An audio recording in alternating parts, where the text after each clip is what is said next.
turn it over to Mr. Pendleton after this briefing.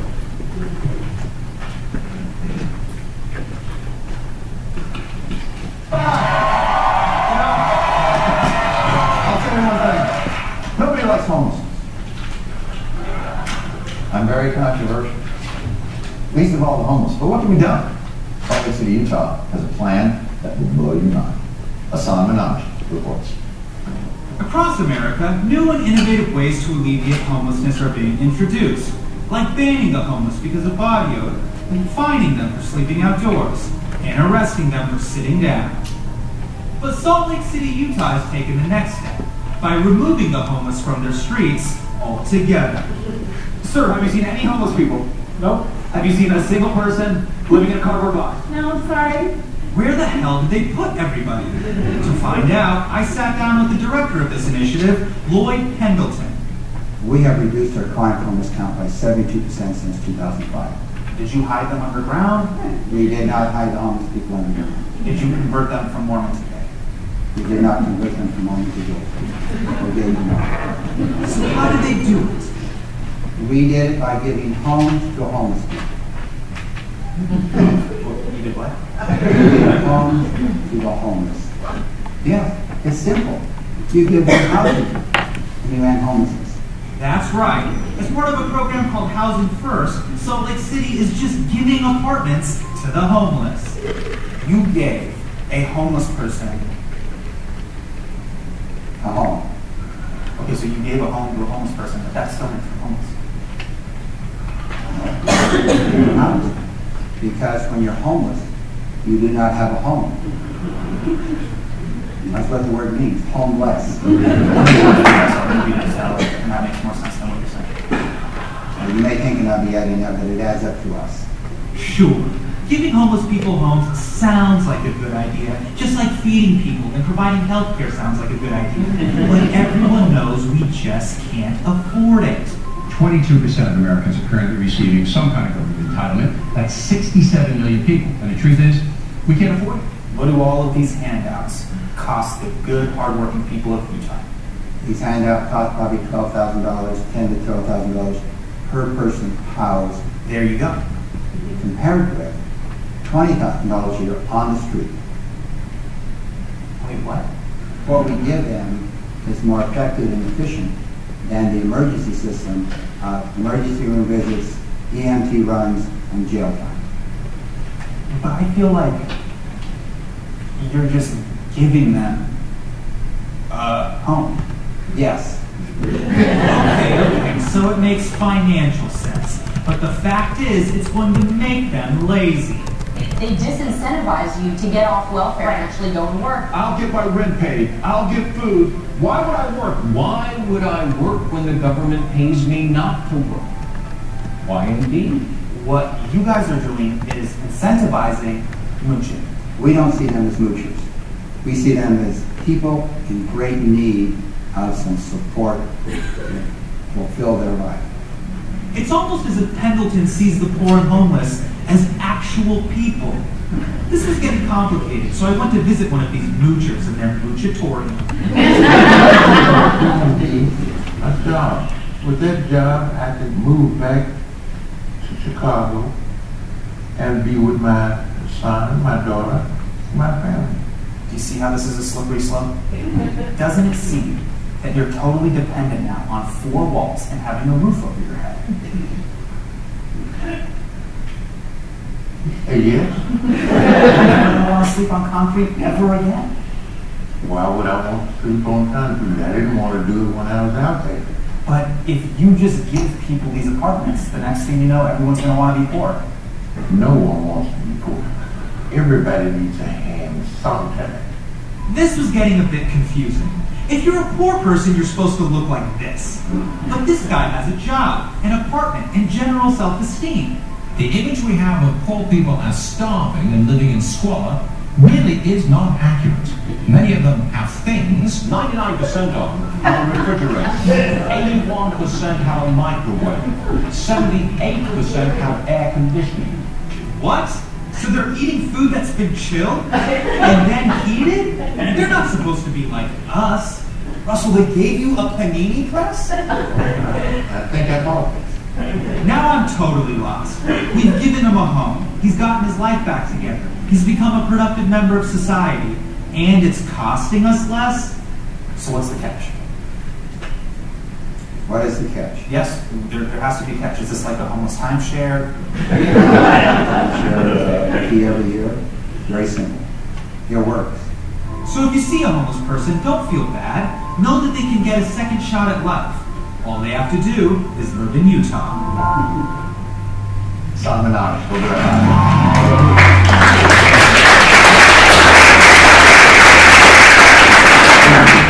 So how many of you have seen that? The volume, okay, how many have seen that before? So a lot of you have not seen it. Anyway, that was a very interesting interview. I was 2 hours in the chair interviewing and then an hour deal with the calls going around and watching everything else. And then boiled it down about 2 minutes. So, and most of you know about John Stewart. So it was risky going out there and being interviewed. But they did a very nice job. And so it's become something that helps educate the public about the housing personality. Hassan was scripted. He had all those questions out. I had no idea what they were going to ask me, so I pictured just my responses when they asked me those questions. About 30 minutes into it, I turned to Stuart, the producer, and said, "Are you getting what you want? This seems kind of silly. This is, are you sure you just keep doing what you're doing? This is great." Okay. So we went. So anyway, I really appreciate what they did. It's been very helpful to get the message out. So one of the things that, what did you take away from this? What did you get out of that clip? Yes? That the problem can be solved, it can be done. Problem can be solved. Yes? Housing people is cheaper than living on the street. Housing people is more economical, cheaper than leaving them on the street. They're very expensive. And many times we don't realize that. The political leaders say, just, they can go away. No. There's a solution there's a hand here. Yes? I feel you simplified the process. Right. It's pretty simple, isn't it? Housing. You're dealing with human beings. And not stereotypes. It's so amazing how many people want those people to go away. And I was at a county commissioner meeting last summer in one of the rural areas of Utah who basically said, we do not want to build any affordable housing in this county because we don't want those people in our county, let alone permanent supportive housing for the homeless. I was in position because it's competing with the for-profit developers. So we had his rationale, and we had a not long conversation, but he did change his mindset. The other two commissioners understood it for this 3 years, 2 ago. Yes? Oh, people have wild misconceptions about homeless people.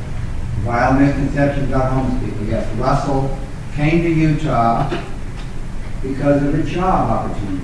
I mean, he just saw we had low unemployment, we had a good economy, we even had a better economy during the recession. For 2.5 to 3 percentage points below unemployment rate, all during the recession. So a lot of people came to Utah and come to Utah because of job opportunity.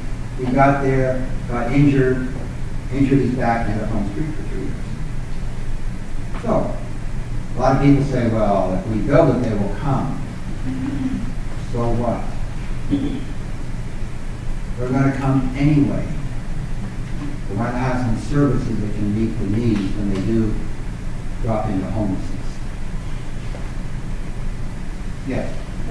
Kind of along what she said, preconceived notions about the homeless are often validated by the media and perpetrated as truth. Now, your media doesn't do that here. Heavens, no. Validate the stereotypes by the media.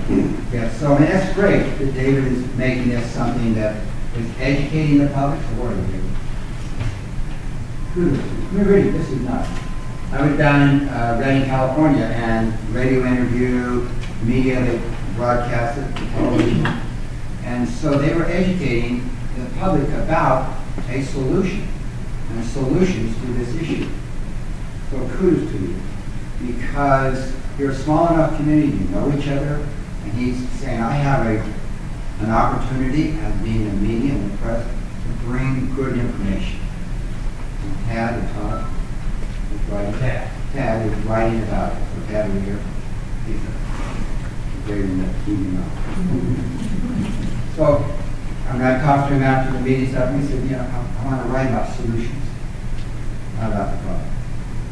So here we go. I have 65 minutes. We're going to move through this pretty fast. We have a 91% reduction in chronic homelessness now. That's what's getting the publicity. Our overall homeless numbers are about the same because we've been focusing on the chronically homeless, which is about 10 to 14% of our homeless population.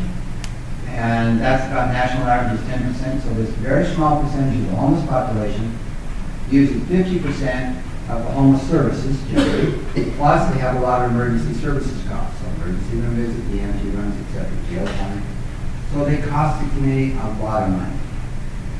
So we were focusing on that, and that was HUD's focus. And then veterans were added in 2010, so we added that to our goal. So basically, at the end of last December, we basically had all of the veterans housed. But it's not a static thing. It's the next day another veteran shows up. So we have empty beds in our housing for the veterans.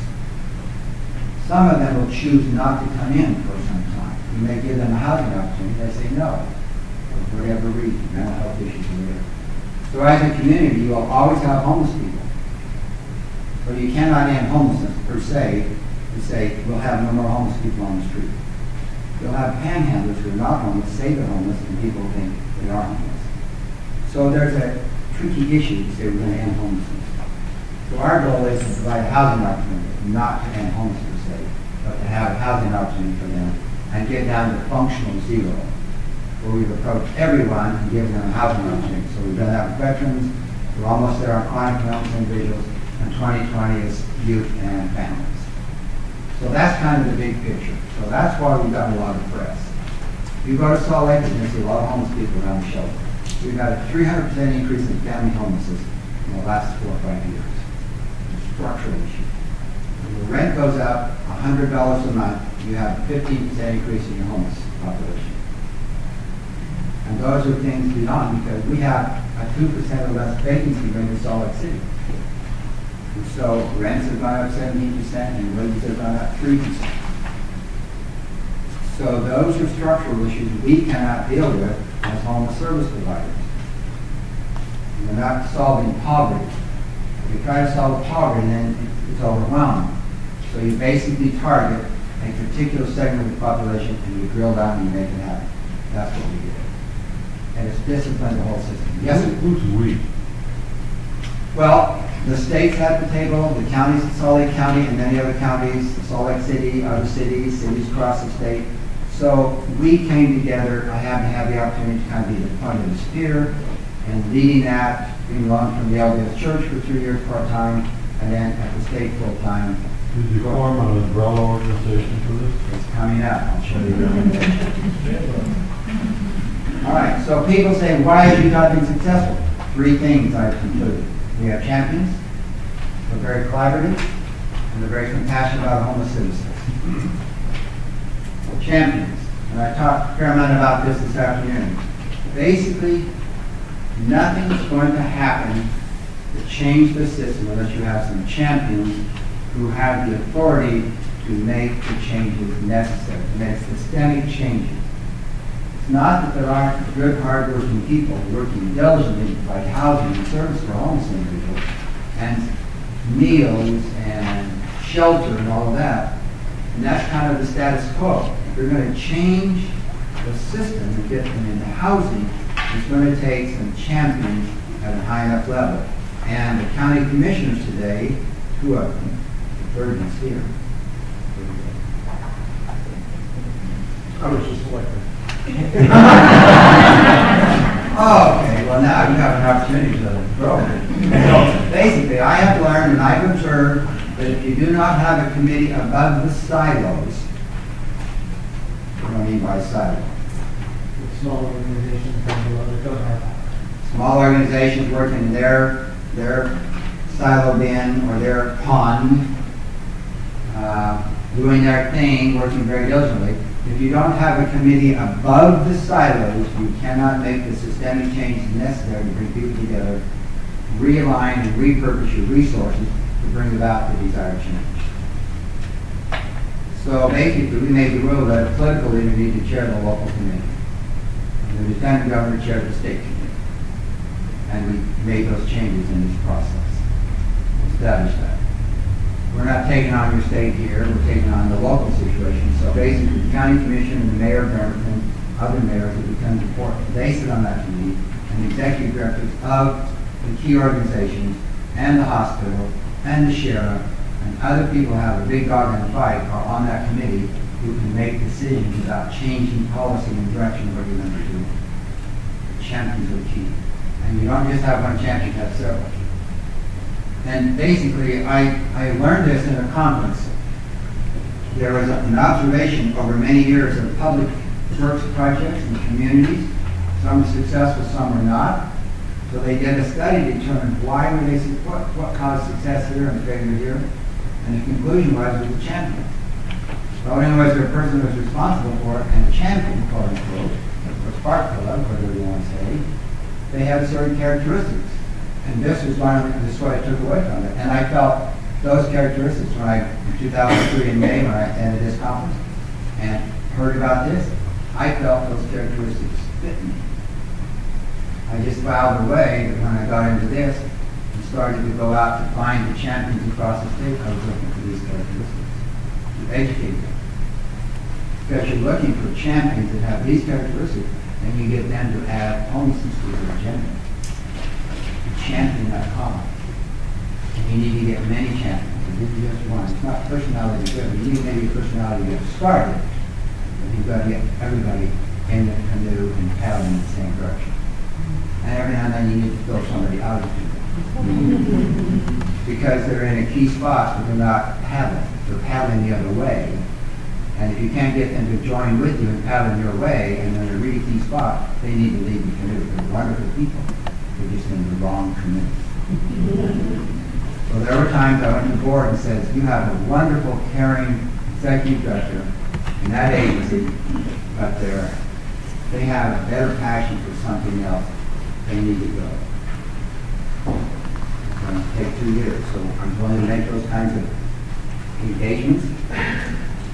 Often, however, you could paddle around or plow around that person. So there's many ways to solve the problem, but every now and then one has to be thrown out of the canoe. I mean, to be harsh. You throw it out lightly, you put them in a life raft and send them down. Anyway, so what they basically found, they had energy, bias to act, begin and finish projects, and then the bias to focus on solutions, a sense of urgency. Light in the show, trying to get more. Go on that screen. Results oriented, focus on what is it you want, have milestones, deal with that situation. Personal responsibility, if you make a mistake, you own it. You believe in the common good, look what's good beyond your own family, your own interests. You look for the community, so you have that aspect of it, that your ego has it. And you're inclined to teams. Now, I understand you have lots of engineers here, lots of scientists, but you have all engineers on your committee. You have strength in one area, but you have weakness in many other areas. You need diversity. Racial diversity, style diversity, position diversity. You need diversity because you'll make a better decision when you listen to all those other opinions and other perspectives. So diversity becomes important. I have people who really didn't like what we're doing. I get them on the committee. Because they need to understand the other side, the other perspective. We have a new city councilwoman here, so she's now learning a lot. And had it, she has certain attitude. Now she's having to look at it from another perspective, making decisions. So that's very important in the process. So champions become key with certain characteristics. And so that's important. And any questions on that? When I spend more time on it? Collaboration. I mean, you have a great feel Meeting with the people yesterday afternoon for a couple hours. Today, you have wonderful people. You have caring people. You have some great services. You really do. You're small enough. You know each other. You have all the ingredients, except some champions leading at the higher level, and those got identified and committed today. And in 30 days, they're going to report back to me who's going to be on the committee and who's going to be chairing it, and then they have a lot to do.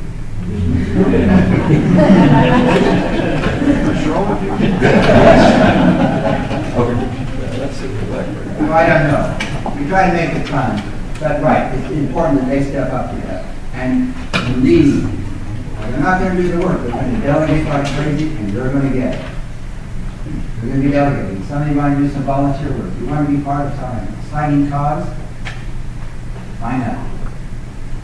Kurt will sign you up. Head to the race agency. I don't know, I know most of the people. So he'll, won't you? Absolutely. He's willing to do it. Yes, sir. Going back to the champions, one thing about champions, there's political and other kinds of risks. Yep. You didn't talk about that much, but if you're championing a cause like this, there are going to be a lot of people in the community that are not going to probably support what you're trying to do. So there's political risk for people to take to get this done. Yes, there is. So as I invited them today, take a look. So the leadership is needed, and you don't do it in the dark room. It's transparent. You educate people. And this man right over here is going to help educate the folks. He's going to be fair and balanced. Right? And he's going to educate you. Now he's going to raise issues. If something is going to ride and doesn't feel right, it's his responsibility to point that out. And listen to him. I sense he's not going to pick at you because he doesn't like you.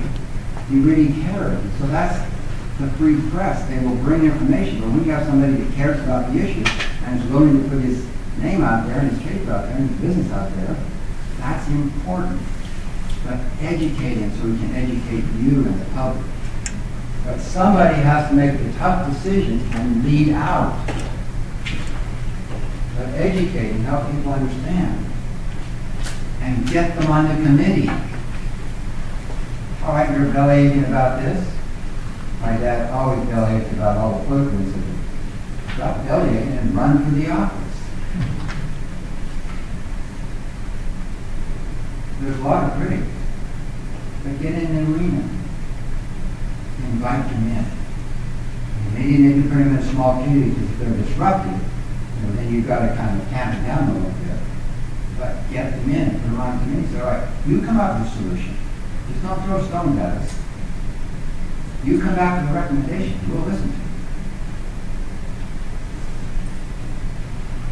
So that's what I would suggest. Yes, it's a political risk. But we want to do the right thing for the right reason.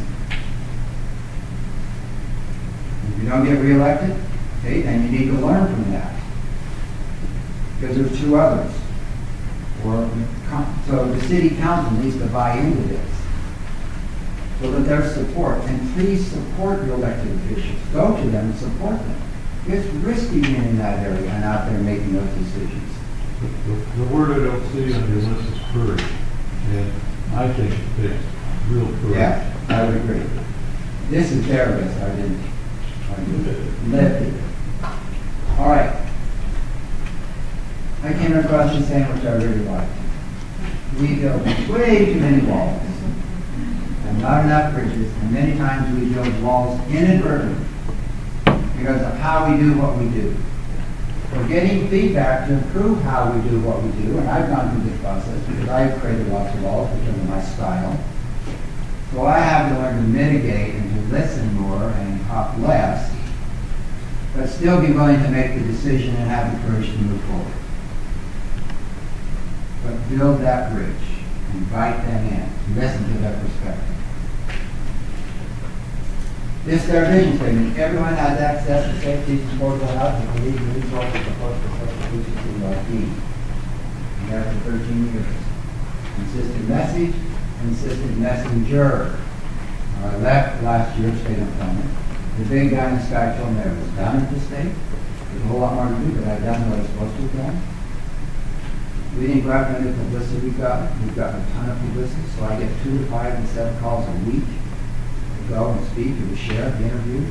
So for me personally, I sense there's a bigger opportunity for me to go out and share it can be done.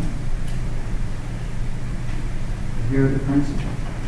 The barriers are going to be different here, the laws are different. But it's the champion, it's the collaboration, it's the compassion that brings you together to solve the issue, or any issue. These are the folks that need to be there. Stakeholders, champions, funders, business leaders, homeless service providers, formerly homeless, should be their perspective. State, city, and staff, community leaders, public safety, faith-based, housing, all of those. And the county commissioners, the mayor can convene people. Like one of the positions you have, one of the authorities you have. You can convene. You call the CEO of the hospital. You call the faith-based leaders. They will show up to meeting for you. Very important. And you say, come together. We want to solve this issue. We need housing. Now let's put a group together. Let's take 60 days and come back with solutions and implement a pilot to make it happen. We're not going to study this thing for 3 years. Over 400 10-year plans have been written in 2003, 4, 5, and 6. And we're up 2 that have been implemented. Blue Ribbon Committee, footnotes, adjunct, academics, unified, pictures, columns, press conference, delivered to the governor, to the mayor. Yes, hallelujah, we got a plan. Everybody goes away and says, I know. Who the hell's going to implement this? Oh, why don't you? We can have something in there. We'll get it in there. He's already got a full plate. What goes on this show? Our plan, we have 4 footnotes. Not beautiful.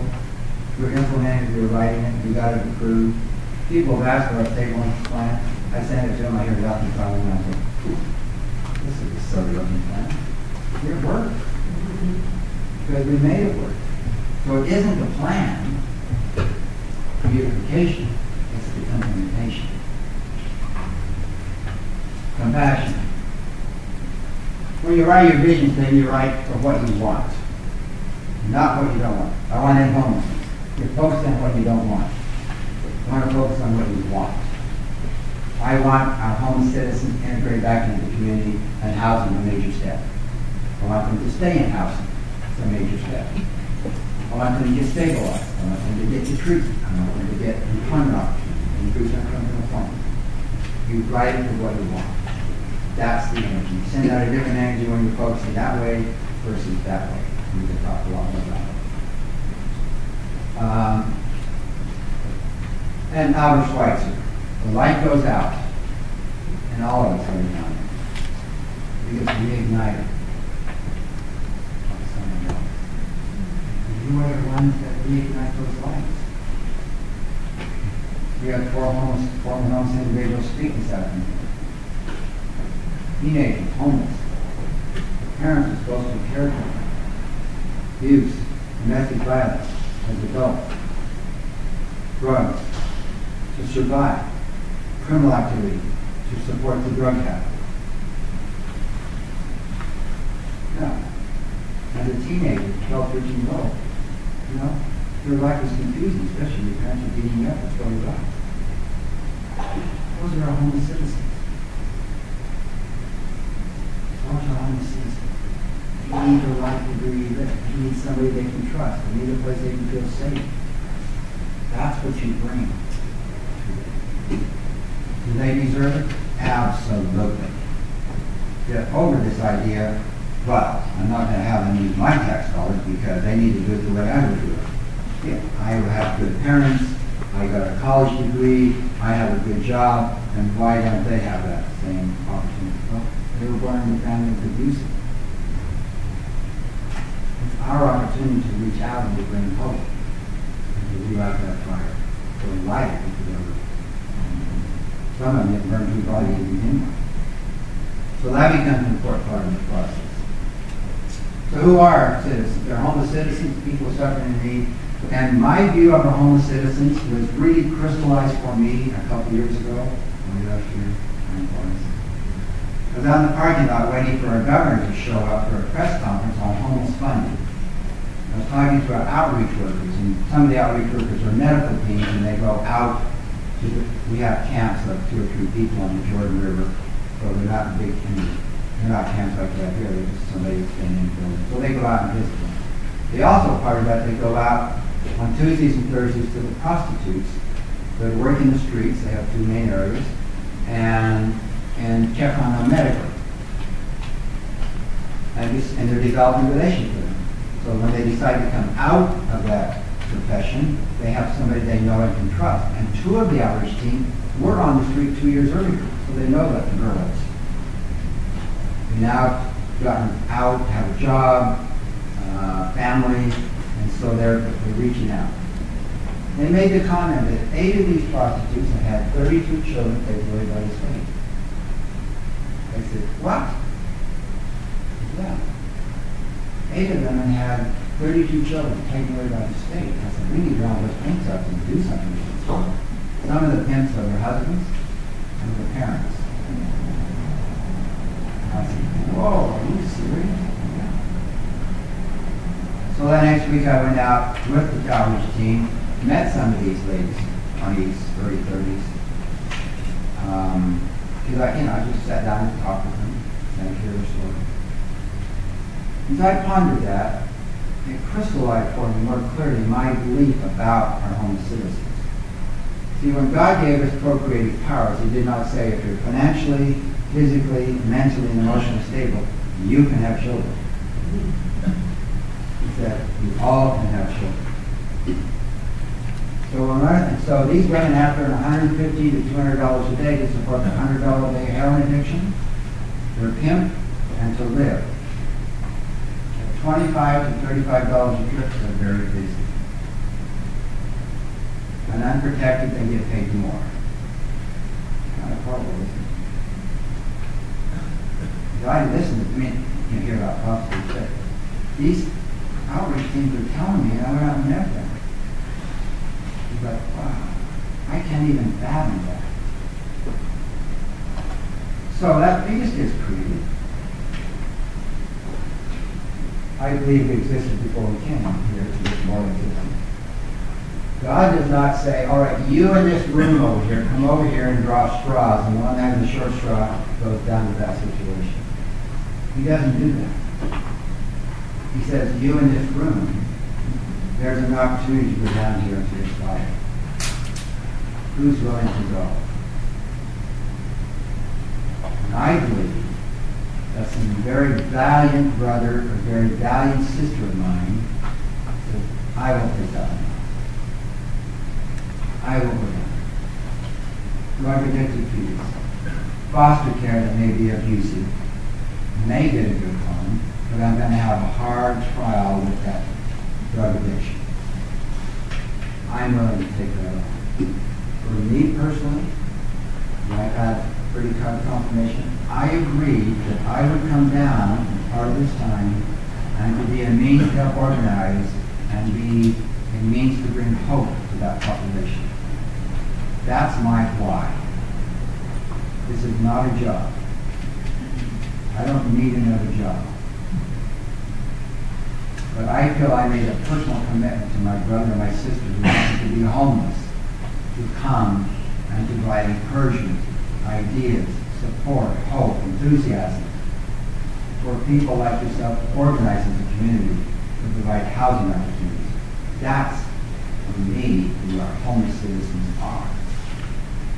We're human beings, a child of God, my brother, my sister, your brother, your sister. And you need a why when you go out to do this. If it's just to get them off the street and off Waikiki Beach and out of the camps where I spent several days over there working with them, if that's the reason you want to get them housed, to get them out of the way, that's not a valid why. So take a look at your why and come together and you have some good people. you are wonderful. What you're doing. What needs to be done, how will it be done? See, you need that green, that vision, because 1963 on the steps, you know, Martin Luther King stood up and says, well, he didn't get up and say, I have a plan. He said, I have a dream. A little black boy and a little black girl, old hands with a white boy and black girl and walk down. We all, no matter the color of our skin, caught the vision. He created the vision of why. But having that, he was the plan. Without having that, he would not have happened. Ride the buses this day, don't ride them this day. He implemented the dream of King. So you need both, the dreamer and the implementer. So make sure you have both of those in your system. So you don't want to be like this guy.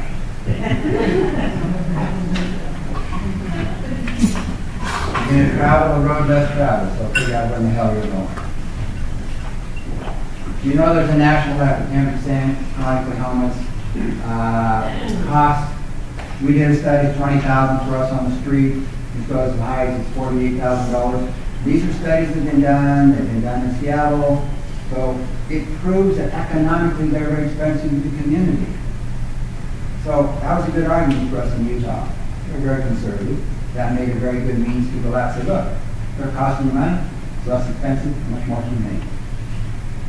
LA County did a study, 148,000 of homeless individuals, 14, just 1 year. They looked at all of the costs, and it was $965 million, and 5% of 7,400 incurred $281 million for their human services costs. Homeless individuals they serve. So I just verified, you focus on the expensive ones and put them in the permanent supporting housing. Because it's less expensive in housing than over here on the street. Yes? But don't we still have some of these costs, even if they have a house, or Sure. they still need the mental health? They'll still need some mental health. We found that when we put them into housing, the medical costs went up that first 10 to 12 months. But they've been self-medicating, and they've been on the street, and so hernia operations, whatever, needed to be dealt with, and then to stabilize it up. Then you get them to the healthcare centers, where you get more preventative care, and you can deal with them not in an emergency services situation. So the costs don't go away, they go down. Right. We had a couple of individuals, 563 with DR alone, another one 2 3/4 years, $938,000. Real people that outlined. They're now housed and doing well. Real people. You have some here also. Be interesting to find who they are. And use that as a means to help educate the public. We go to the hospital and say, all right, here's your 5 top, I'm going to give us the name. Here's your 5 top people come in here all the time. And how much charity care did you absorb the last 1 or 2 or 3 or 4 years on these 5 people? Use that to educate. And David over here is going to go find that out, aren't you? Write about it. These are expensive people. So we want to do something about that. As a matter of fact, 4 of those same 5 spent a lot of time in jail. EMT runs. Great information. It informs the public. Just an idea for the class. Why should you read your paper? You're doing that already. Well, way to go. Good job. Continued care. We're going to do a lot of stuff about that. One thing to take a quick look at, I tell you what, it's 15 counts. So this is just very quick, and I can read the slides so they don't look at it. Here's Washington, Utah National. The homeless population, Washington is 19,000, Utah 3,000. This is the point time count, 565,000. Washington has 3.4% of the nation's homeless people. We have 0.5. If you drop down to the bottom, Washington has 7,062,000 people out of the 319 million. You have 2.2% of the population of the country, but you have 3.4% of the homeless population. You have a disproportionate share of homeless people in the state of Washington. Utah, we have 0.9 population, almost 3 million, and 0.5. So our homeless population is lower than the share of our population. So we do have that advantage. You've got chronic homeless, you had 11.6% of your population chronically homeless, 60% unsheltered, 7.3% unsheltered for us. You do the count January, better weather, 66% unsheltered nationally. So that gives you an idea, take person and family, annualized. When you do the count, basically, that's just that night. So basically, during the year, you'll have 5 times that which you will serve. So we annualize the homeless population. So I do that. Take 5 times the non-chronic, 2 times the chronic. And so you had 90,000, we have 14,500, 2.6 million. So 1.3% of your homeless population in Washington are homeless during the year, 0.5 for us, 0.8 nationally. So you have a disproportionate share of them. Just to kind of put in perspective. Here's King County, Salt Lake County. So 1.8, 0.6, so you have 3 times the homeless population of your overall population. 43% unsheltered. So you kind of give you an idea, and then the balance of state, you're part of the balance of state. So you have 0.9% of the population of the homeless, 0.7. So not so bad in the balance of state. So that's the one you want to know. But it kind of gives you a perspective for what you're dealing with. Utah's approach, having crystal clear vision becomes essential because if you had an earthquake here, guess what? A sudden onset disaster is much easier to deal with. You rally around, you come together, you reach out, you saw the trees, and you clear the roads, and you find people, and you get the parts out, and you all respond and the resources come. A slow onset disaster for families and individuals is much more difficult to respond to. So a crystal clear vision becomes important because when it's out there and crystal clear, then a response happens. You've seen that. Okay, that's the numbers you saw. Here's the yellow line is our annualized number as a percent of our state population. You see it comes down, the recession hit. The stimulus money came out at $1.5 billion for a year and a half, 2 years. It started to come down. Then the economy starts to pick up, starts to come down and bump up a little bit because we've had structural issues, high increase in rent there, and the squeezing of the families. And so over 300% increase in family homelessness. It's shown up in the shelters. But we've gone from 66 days down to like 35 days in the shelter because we rapidly rehouse them. We just have more going through the shelter. So we've responded well, but the structural issues are getting to us. And you're getting to you. Your countless up issues. So, back to your comment, question. We have a state homeless coordinating committee that I had served on for 10 years to allocate the state homeless trust fund.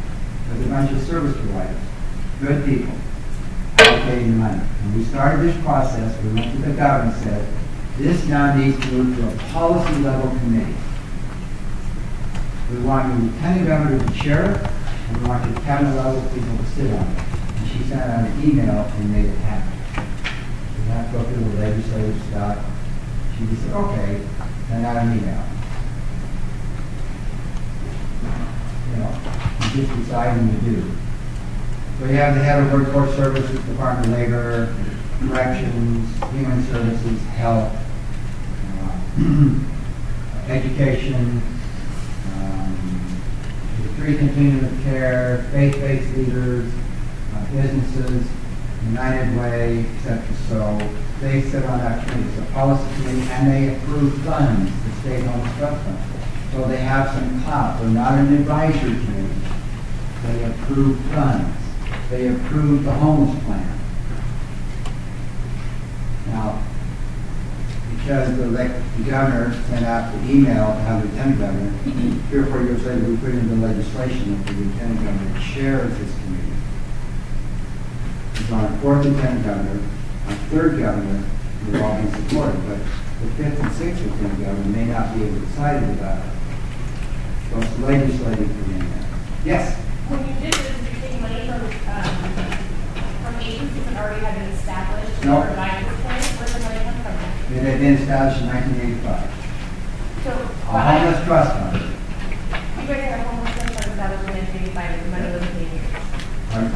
I'm just confused. There's agencies that are allocated funds for this. And if you guys got all together and changed the way it worked, where did the funding come from? It had to come from other agencies or No. something. This homeless trust fund was set up by tax checkoff. So when you paid your taxes, you could say, all right, you got $10 for my refund, or that $10 for my taxes, and I will pay for that donation to the homeless trust fund.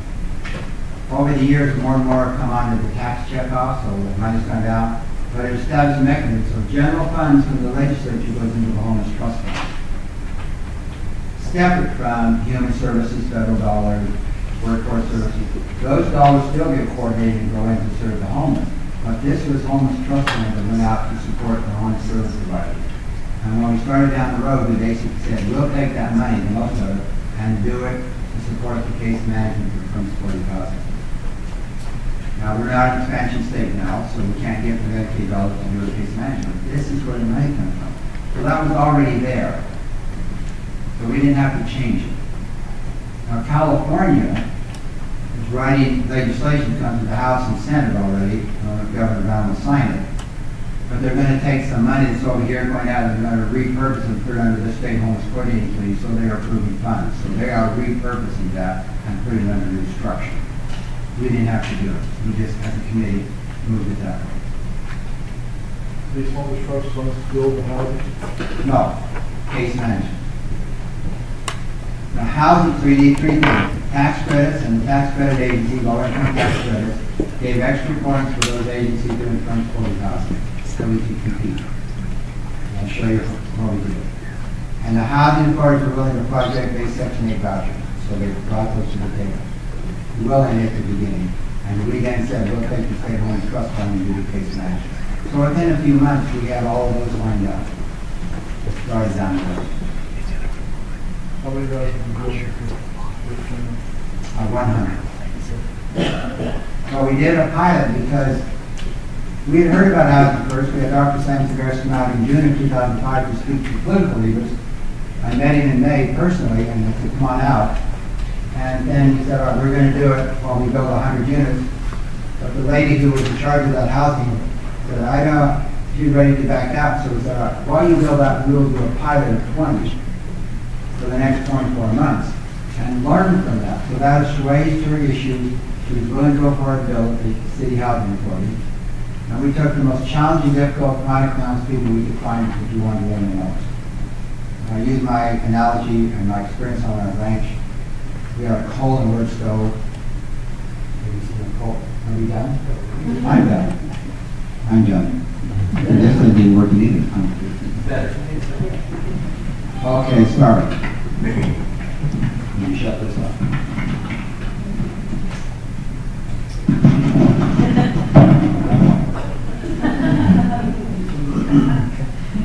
That's my phone.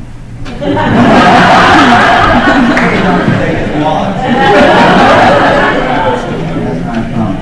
Right, finger there. All right. Gotta watch this guy. This doesn't sound like it's doing. Okay, we're good. You gotta hear it, haven't you? Yeah. Okay. Sorry about that. You couldn't hear me in the back all this time? Okay. What was I saying? Funding. Yeah, it's crazy. So I chopped the wood for our stove, and so I learned to chop the big end of the log first when I had more energy. So I said, we're going to take the most challenging, difficult ones we could find because we will learn the most from them. So we took a couple months, and then by June we started this process, and by August 5 we had 5 of them housed, and by September all 17 housed. And 22 months later, all 17 were still housed. Compared to the national average of 85% would be housed after 12 months. So it was a flaming success. We learned a ton. What to do and what not to do. We became believers in the housing first. Because we, in the Intermountain area, question ideas that come from New York City and Washington, D.C. They think they have all the answers. and they impose them on us in the West. So we saw that the research said it worked, but we needed to find out. And I believe it worked, and it makes sense. But a lot of people had doubts, so we had to have the actual experience in Salt Lake City and in Utah to say it does work. So then we could use that 17 as a means to say, yes, we did this pilot on a scattered site. It works. We had our own experience. It wasn't just research and reports. So we became believers and moved forward. And so we also then, we have subcommittees. So a lot of the people who've been on the State Homeless Coordinating Committee, when we made a policy committee, they were kind of upset when they moved off. How's it ended? As Einstein said, and this is another version of not insanity, we must see the world anew. So hopefully, you're hearing ideas tonight and this afternoon and last night. It can be done. I mean, it really can be done. This is not intractable. It's difficult. It's sort of Gordonian knot, but we know how to untie it. It's the champion and the champions and the collaboration. We have a state homeless trust fund, tax checkoff, tax credit, low income, state housing. There's a state housing trust fund that the legislature puts money in, along with the federal money that comes from homes that the state handles. So we deal with that. The home and CDBG became part of the solution. There are some foundations, the Crusade for the Homeless, that were willing to put in $300,000 twice to get one of each of these projects started. It's not a lot of money, but it was an anchor money to do the pre-development costs. They committed to that. So that was a very important piece of the process. They came to the table. Pay for success. That's social impact bonds. And so now we're actually going out and bringing in money from Goldman Sachs, the University of Utah, and being the evaluator, and they have outcomes. And so the county has said, you come in and you get these people housed so they don't go back to jail. And another one, if you get these children educated so at grade level 3, they're reading at grade level 3, we will pay you your money back plus interest. So it disciplines the system, brings in additional resources. Private money is an investment for them. And it helps you clarify your outcomes. Not 10, 1,000 of them, you have about 5 outcomes. They don't go back to jail. They stay housed. They're reading grade level 3, and the county mayor there says, I don't care if they teach them hula dancing. If that gets them reading grade level 3, I don't care how they do it, but we'll test them. If they're reading grade level 3, we'll pay the money. Because if you're reading grade level 3, there's a high probability you're going to graduate from high school. So based on all the stuff we've been doing collaboratively, we now are investing in bringing in social impact bonds or pay for success. So there are other ways to solve this issue. Housing first, you're familiar with that. Move people directly from housing right into, or from shelter or street right into housing. No preparation, no treatment, no housing ready model. You got to be clean, dry, and sober before you get housing. No, right off the street. You're mentally ill, you've been there 20 years, we're going right into that apartment, here's your key. That's it. Now, a lot of people go, oh, you mean you're going to give them housing and just let them be in there and continue to drink and use drugs? Yeah, because you can use drugs and drink in your house. So why are you opposing it on what you mean? Why are you opposing it on heroin? You're okay to role play? Okay. Why do you want to impose your moral standard on her when you can do something in your house that you don't want her to do in her house? Now, if she sells drugs, police are called. If you sell drugs, police are called. If you don't pay your rent, you get evicted. If she doesn't pay her rent, she gets evicted. She pays 30% of her income, or $50 whichever is greater. We believe in accountability. Now, we're going to work with her so she doesn't get evicted because not paying the rent. We only have like 3 evicted over the last 8 years. We're not paying rent. Because we work very diligently to keep them there. And the provider is obligated to bring robust services. So Marilyn's not going to be left alone. She's going to have a visitor probably every day for the first few weeks. And every week. How are you doing? You know how the thermostat works. You know, the bed is where you sleep, not on the floor. Did I tell you that they slept on the floor? Was that here? I told this many times, I can't remember I told it. Where else? Yes. Well, no, some of them slept on the floor and put their stuff on the bed. Been on the street 20 years. Went out and slept by the dumpster. And came back into the apartment. And these are big adjustments. Tenancy is not dependent upon participating in services. She is not required to meet with the case manager. She is not required to go to treatment. But the case manager is required to meet with her. And when she begins to stabilize, am I done? 10 more minutes, okay. So she gets stabilized, then she's going to say, you know, I think I need to go to treatment. And the case manager saying, you know, when you're ready to go to treatment, we have a place to go. So when she's ready, then she'll go. It will take, rather than forcing her to go to treatment when she's not ready. That's the harm reduction model, which I poo-pooed many years when I heard about it. Clean needles and condoms to the prostitutes. Well, it's a stupid idea. That's just continuing supporting them to continue their habits. Just tell them to stop. That's before I understood that the harm reduction model is developing a relationship of trust to help her begin to reduce the harm of the decision she's making.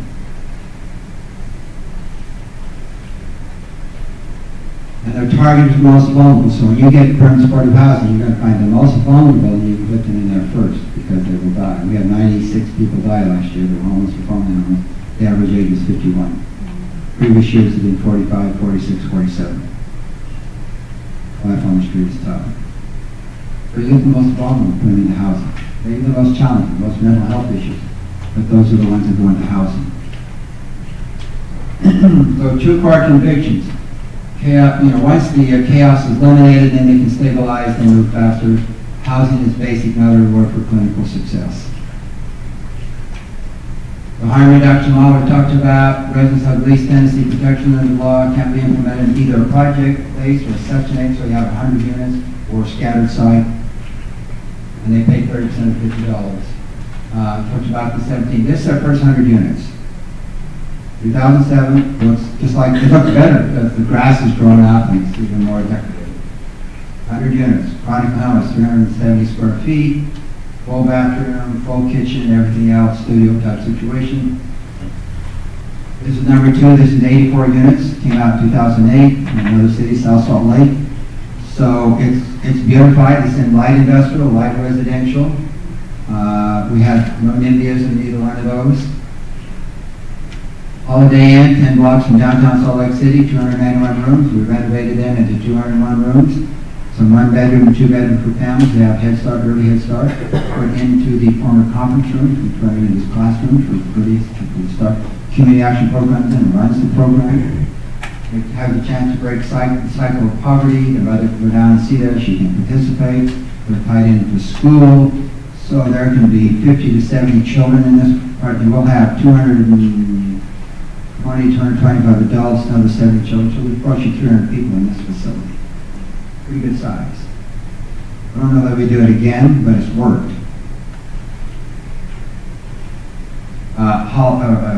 Days in, 2 months conversion to homeless housing for veterans.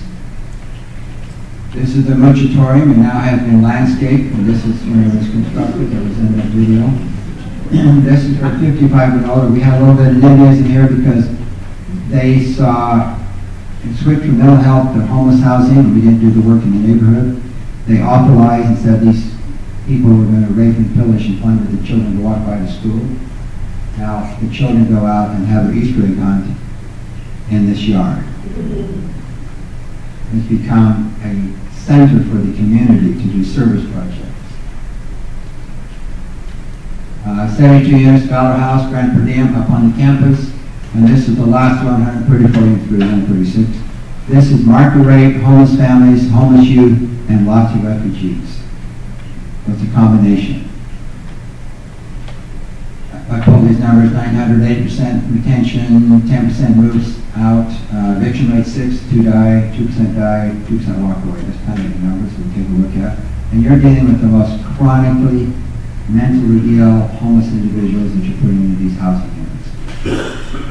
Champions are key. Collaboration. Look at why you're doing what you're doing, and when you have a crystal clear vision, taking action happens naturally. You can do it. You have the people. And the political leaders have agreed to step up and become the champions and create that committee by the silos. I'm excited for you. Really. I want to hear back from you. I will follow up with you. I will haunt you. No.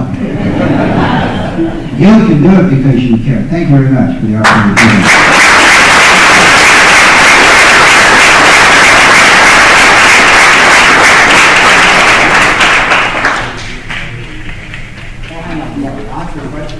Okay, you're going to do, well, go ahead. Question. And ask a question. So I'm on vacation. Okay, thanks for being here. And I came back this afternoon, sorry, Charles, but it was a success today. So I'm on vacation, came back to hear about the temple picture. And they are.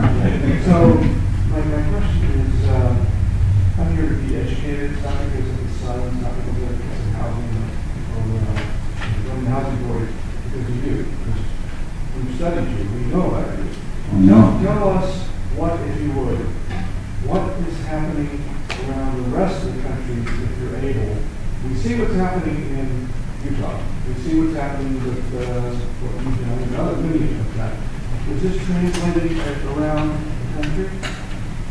Okay, it's translating very much so in veterans, because you have a lot of locations who've taken these principles and they've enjoyed this great work. Well, they've been a mayor and an executive director or somebody in the VA that's been really the work person, but when the mayors or political leaders get involved, there's a lot of places where they've ended and they've housed the homeless veterans and have a system in place.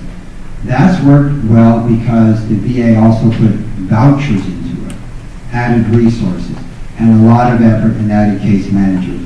So that has happened fairly well. And it's growing because they're putting that in there in the extra vouchers. So that is really growing well. A lot of locations are dealing with chronic homelessness, but when I compare I was in there in November. The mayor there took the challenge, 5 houses by February, 20 houses by June, so tomorrow I need to call him and find out how's it going and email him.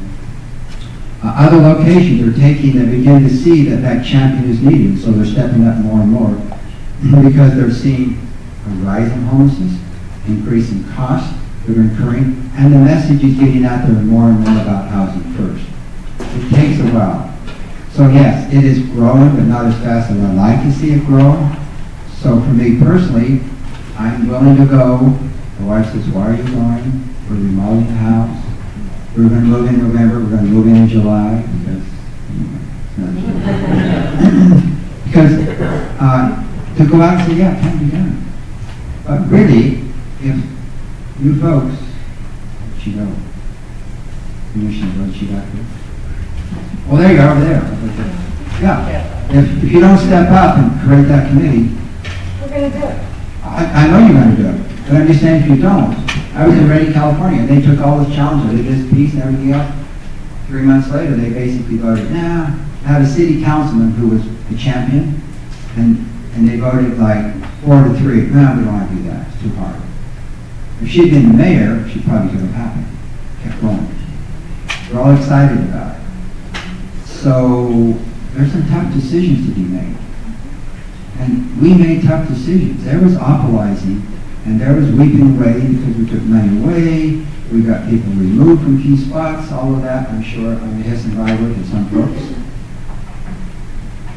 But we need to get the job done. So yeah, so that's my message is, it can be done, but you have to have the champions, you have to make the tough decisions. And educate. So anyway, yeah. Let me do one thing. Several of you probably know this, but I'm going to introduce just a couple people because when Lloyd was talking, I know everyone hopefully got a piece of paper that says Housing First on it. So you're talking about the articles we read, but I want to point out that one right there. Kirsten Jewell is sitting in the back. If you'll raise your hand, Kirsten's one who prepared this, and she's with the Kitsap County Health and Human Services. And one of the, well, you can explain this much better than I can, but one of the things that you've been working on in your department is with housing veterans, and then there's also a housing first piece of it that you can read about there. So what I was going to suggest is, Kirsten, if you now know who she is. When we exit here, if you want to talk about what's going on right here, that's a person to talk to. Stuart Grogan is right here from Housing Kitsap. He's another person that you can come, ask what's going on right here. Kurt Weiss is sitting right here with the Bremerton Housing Authority. There are several people in this room. Charlotte Burrito, who was mentioned, she organized a forum this afternoon, or during all day actually at the Sequamish that a lot of leaders took part in. So as we break, and you want to know more, Lloyd's going to hang out a few minutes. Several of these people are here. Go up and ask them a question and say, what are you doing? What can I learn more about? I think that's a good thing since we're all sitting here in the same place right now. So please do that. Thanks again for coming. Thanks for being interested in this. Thanks for supporting the Sun, because we're going to take this challenge and keep reporting on this thing. We can do this.